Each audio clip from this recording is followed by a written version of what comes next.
And here he is, Casey Schmitt, third baseman and a little bit of shortstop in the San Francisco Giants organization. Casey, thank you so much for taking the time between getting the move up to Double A. Congratulations on that off day today. Thanks for jumping on.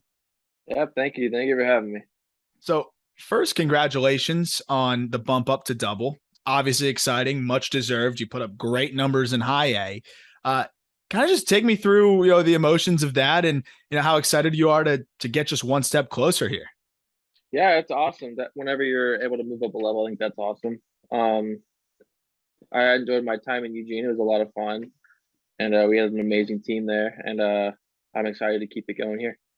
Yeah, I'm excited to talk about that team because we did an episode on this podcast kind of early in the season or before the minor league season started. Here are some of the best teams to look out for, and of course, Eugene was one of the first because you talk about some of the good players that you have on that ball club, from Marco Luciano to Luis Matos to Jairo Pomares to Kyle Harrison before he was bumped up, yourself, and even more like Patrick Bailey. There's so many really talented players on that team. Is that the most just ridiculously stacked team you've been on so far in your baseball career? Yeah, 100%. That our team was unbelievable. It was so much fun to just to go to the ball field every day and just to play, and especially just to gain that relationship around each other and just to play together. It was a lot of fun. So one thing I want to get out of the way when we start here is because I've been talking about the Giants system and where you've been playing, and you played a little bit of shortstop as of late, but that was more to like fill in. There's been a crazy shuffle in High A, but I was watching the clips and you looked really freaking good there. I just sent you one of your insane backhands and a crazy throw that you made there. But now back to third in Double A, and that's where you're going to be playing most of your time moving forward, right? I would think so. Yeah, I never know. I never know for sure, but I think, but who knows? How'd you enjoy the shortstop experience as you played there for? It was like 40 games, right? Yeah, something like that. I enjoyed it. It was different. It was good to get that experience. Just to trying to find just to play another position. I struggled with it a little bit. But I had fun. I had fun with it. I played short when I was younger, so it wasn't like too foreign to me, but it was just like it was a little weird at the beginning, but I started getting a little more comfortable there. What would you say the big difference is? Obviously you got to move around a lot more, but in terms of for you getting comfortable, what was the biggest just alteration when you were getting right at short? Um, the ball doesn't get on you as fast, and it takes like more. Most of the time, it takes more hops, and it's kind of a little bit of different footwork, and then the feeds to second base, the knowing what to do on like balls in the gap and Yeah. stuff like that. It's a little different. And that side of it's pretty crazy too, because you got to react and have a second and know where to be. Now you go Mm. back to third and you probably feel a little bit funny, right? Like you weren't there. I know that's where you're used to playing. And we've talked about it. I've mentioned how I think you're one of the best defensive third basemen in the minors. And the fact that you were even able to hold it down at short is a testament to, what you're able to do defensively. But how's it feel kind of getting back to the hot corner? At first it was a little weird, a little shaky, but I'm starting to feel myself, starting to feel a lot better, and just kind of just with the reps and just playing and kind of just getting after it. So it's feeling good. So you were on the podcast a year ago, and we talked about the power and how that was something that you were focused on, but you're not too worried about because you knew it was going to come, and you knew that was going to be something that you'd find more consistently. And you've done that this year exactly. I mean, after hitting 8 home runs in 64 games in Low A last year, you have 17 homers in 93 games in High A this season. You're off to a great start and Double so far.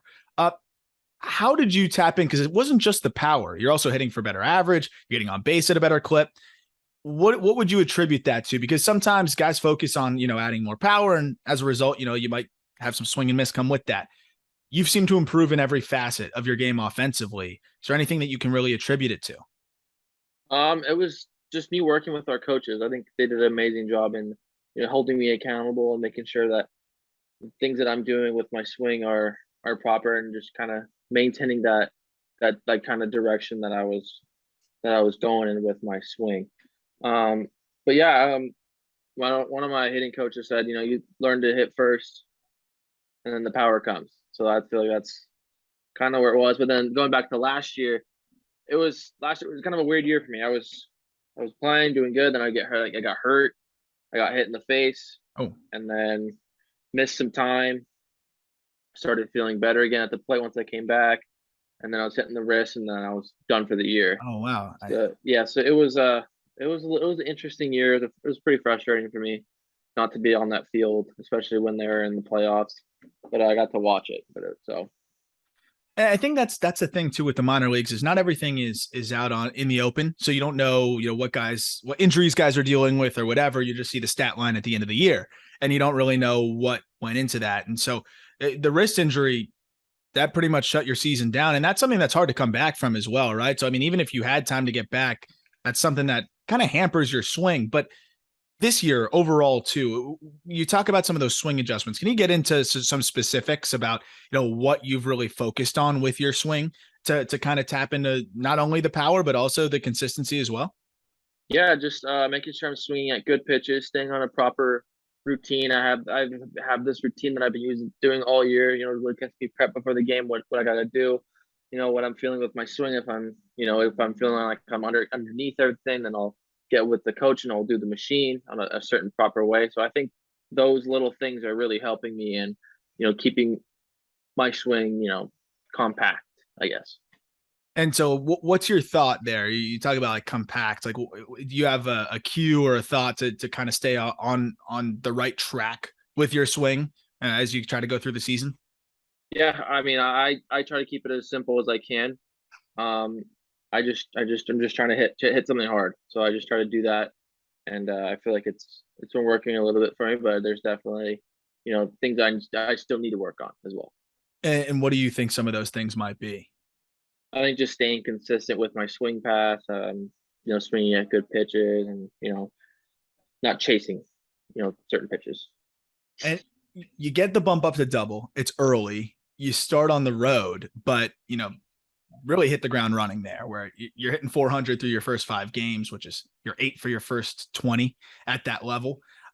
What would you say the big difference has been in the early going, or has there not really been enough of a sample size to really be able to answer that question in terms of the pitching that you see there? I feel like the game's a little bit it gets a little bit faster. Um, the pitching's better, and I feel like it gets better as you go up at it. But I mean, I feel like I'm just staying on like a path where I'm just kind of just sticking to a routine and making adjustments when they're needed. And a lot of guys talk about the secondary stuff, and I think when you look from top to bottom now, though, even in college, you got guys with nasty stuff. It seems like the talent pool is so much broader, and there's just so many ridiculously good arms that you could face almost at any level. The difference, I talked to Matt Mervis, we were talking about it before. He kind of told me that the bullpen was the big differentiator. Whereas sometimes in high A, you get to the bullpen and there's a bit of a drop off where you get to double and triple, and the bullpen arms are just dynamite. One after another, there's a lot more nasty guys. How do you stay locked in on guys that maybe you don't have that much of a scouting report on, you haven't seen much of? How has that kind of been for you when maybe you come across some guys that you're not too familiar with, especially at the new level now too? I just check the scouting report, just try to stick to a plan, trying to find a plan that fits to what I'm trying to do. So I feel like once I do that, then I feel like I have a good shot. But Mervis was definitely right. The bullpens are really good. From what I've seen. I've only played one series, but I definitely have seen that the bullpen arms are pretty good as well as the starters. Yeah, and I want to get into the defense a little bit too, because I think that's such an amazing part of your game, right? Where I got to watch that firsthand on the Cape. So many highlight reel plays you made there, and then watching what you've done through the minor leagues, making some great plays at third, and then even some highlight reel plays at short. What have you been working on defensively? Because obviously you've always been ahead of the curve there, and that's something that even on the Cape, Mike Roberts, your coach there, talked about how you're one of the better defenders he's coached at any level. How do you, I guess, focus on improving that when you're already so good at so many things? Like how do you find those areas where you need to improve defensively? And what were some of the focuses, if anything, going into this year? Maybe it's maintaining what you're able to do. I feel like it's maintaining. It's just keeping the reps efficient. I feel with me, I feel like there's always a sense of urgency with what I'm doing defensively when I'm on the field. I kind of just treat it as everything's like a game situation. I just try to keep that um like a thing that I do every day, especially before games. So I feel like with that, it's definitely helped me. But I feel like this year I'm having a little bit of a down defensive year, but I'm just been staying on my path of my work, and just taking to like a routine. And what do you think it is that makes you? I know you say it's a little bit down this year, but in your defense, you played 40 games at short and have had to move back and forth now. What do you think it is that makes your defensive ability, just so much? I would say just so smooth, but also able to make so many big plays. I would say the arm strength is a big part of it. Obviously, being a guy that used to pitch, but what do you think makes the defensive ability so good? I think it'd probably be my first step. I think that's something I really worked on in college with my college coaches. And I think once I started getting that a little locked in better, I feel like the first step is key. So that's like right off the bat, you're taking the first step in the right spot and getting yourself where you need to be. Exactly. Yeah. And how much do you think the arm plays into it too? Because some people might not know you were a two-way player uh, at San Diego State. You close games out. I watch you close games out on the Cape as well. And how much do you miss throwing the splitter? A little bit. Every now and then, when I'm playing catch, I'll let one go just to see if I still got it. But yeah, a little bit. But I'm definitely happy with how things are going. We're just focusing on playing position. And how much of that arm strength do you think helps you at third? Do you feel like it gives you a little bit more time? I mean, I always think about the Manny Machado highlight. I'm sure you've seen it a million times where he backhands it in foul territory. He looks down at the ball, almost like pats his glove and then throws a 100-mile-an-hour seed and gets the guy by half a step. That was a little dramatic and extreme, but that's Machado. There is something to be said about knowing what you've got with your arm and knowing how much time that can buy you. Is that something that really kind of helps you as well? Because if you could throw 90 plus on the mound comfortably, obviously you can probably fire it across the diamond pretty good with a crow hop. Yeah, definitely. I think arm strength definitely helps a lot, because it gives you that much more time to make the play, especially if you're going off balance to your left or your right. You're able to just let one go and just let your arm play. So how much has it helped you to not pitch anymore too? Because I do wonder, that was another thing I've talked about with a few different guys. Alec Burleson was a two-way guy at East Carolina, stopped pitching. He's been raking. Mervis, again, was a two-way guy at Duke, stopped pitching. And they both felt like just focusing on one facet of the game really helped them. How much has that helped you, or maybe not at all, with putting the pitching on hold and being able to focus on just being a third baseman and a hitter? Yeah, I think that's spot on right there. Just to be able to focus on, one thing, well, both things of infield and hitting. I think that's definitely helped because you're able to kind of put your whole mindset, your whole kind of what you want to do with that. So it just kind of helps you that much more.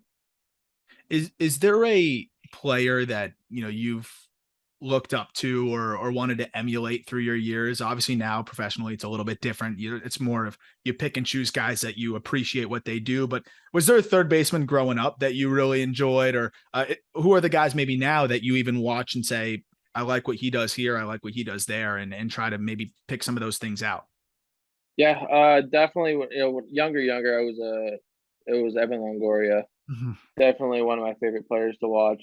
When he was playing with the Rays, when I was younger and he was playing with the Rays, it was awesome to see. And then Arenado and Chapman are also guys I enjoy watching play.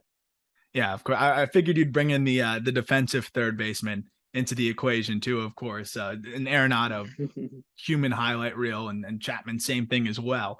I want to circle back real quick just to that high A ball club, and just a little bit of just what maybe you got to just appreciate on a day-to-day basis, whether it's how far Marco Luciano can hit the ball, or just how nasty Kyle Harrison can be. And I want to start with Harrison because you get to play behind him a little bit, right?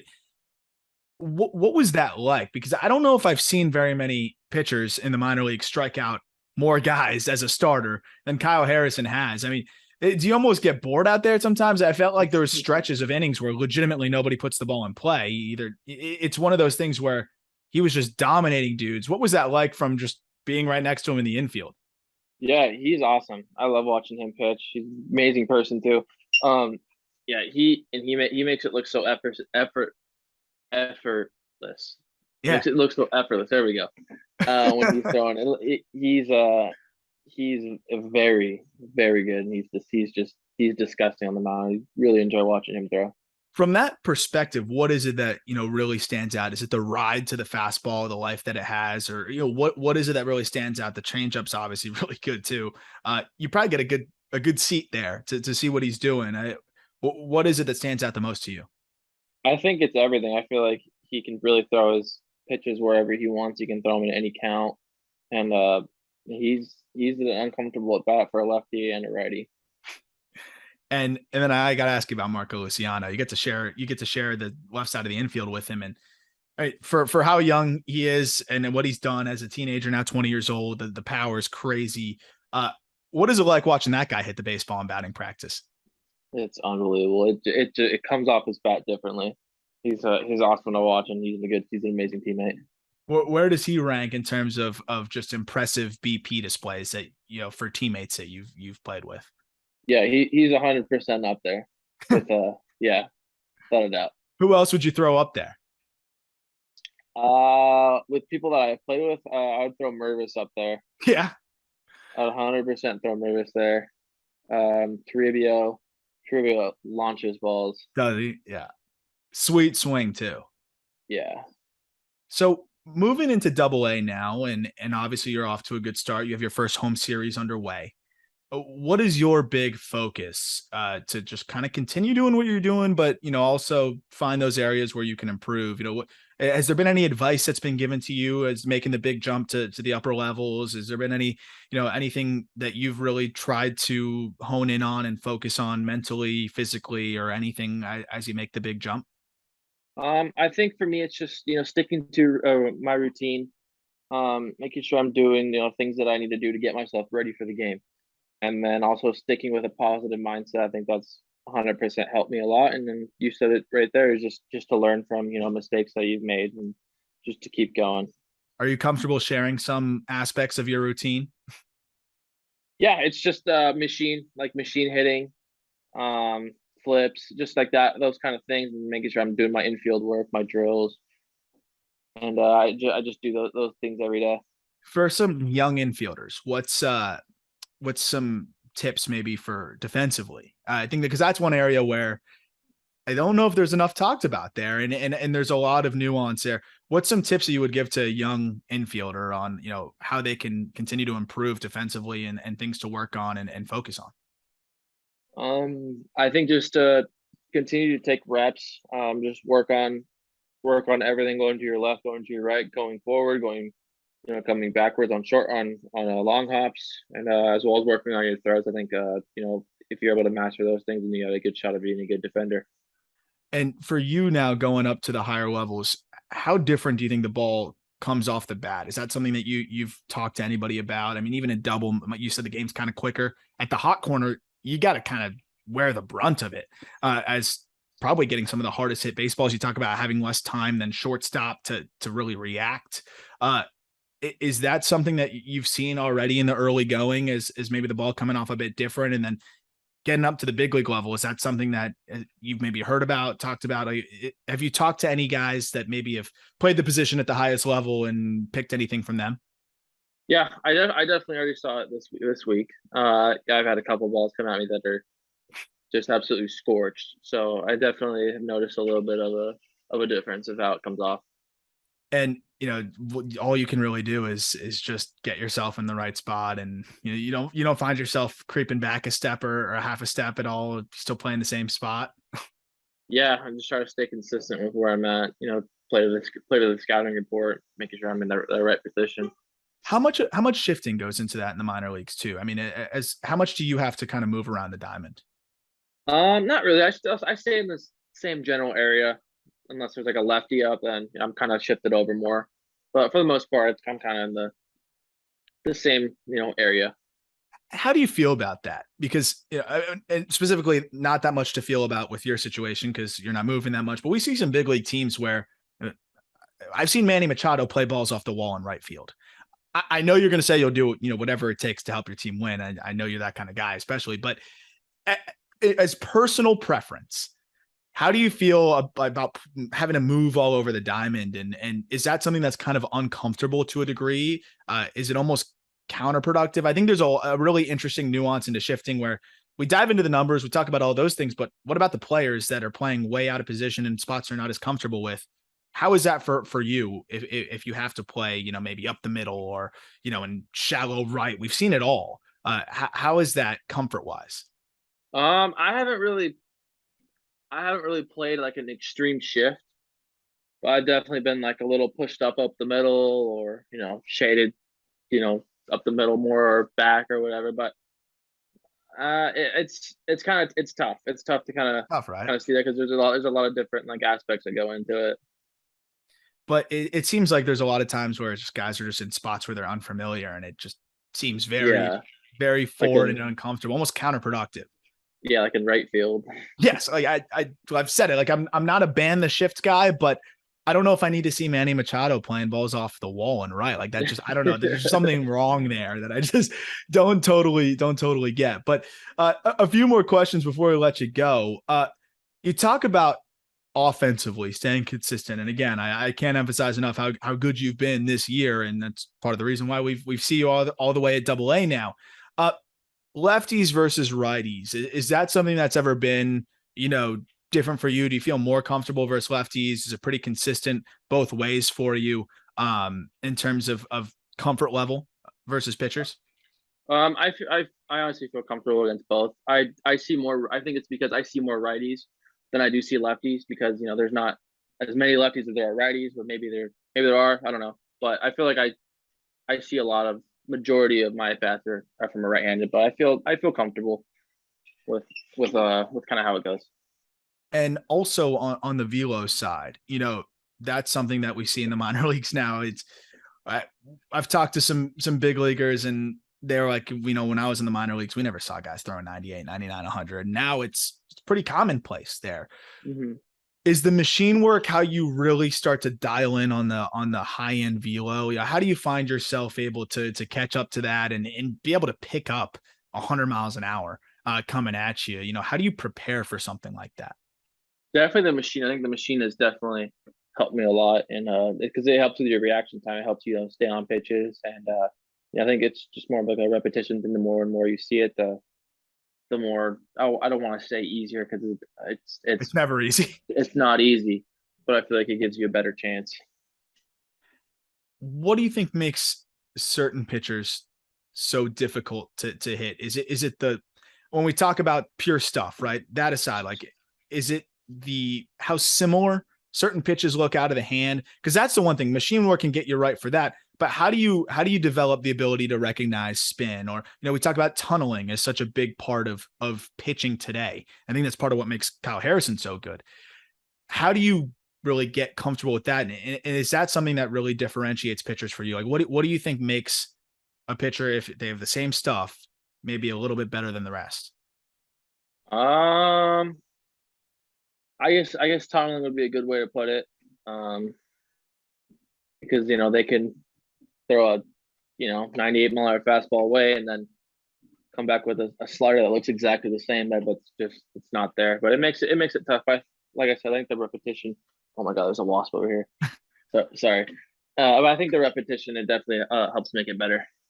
I think I'll let you go fend for yourself with the wasp there, but last Sorry. thing. Well, I know you're good, man. Those things are scary. I I don't got know where that, I don't even know where that came from.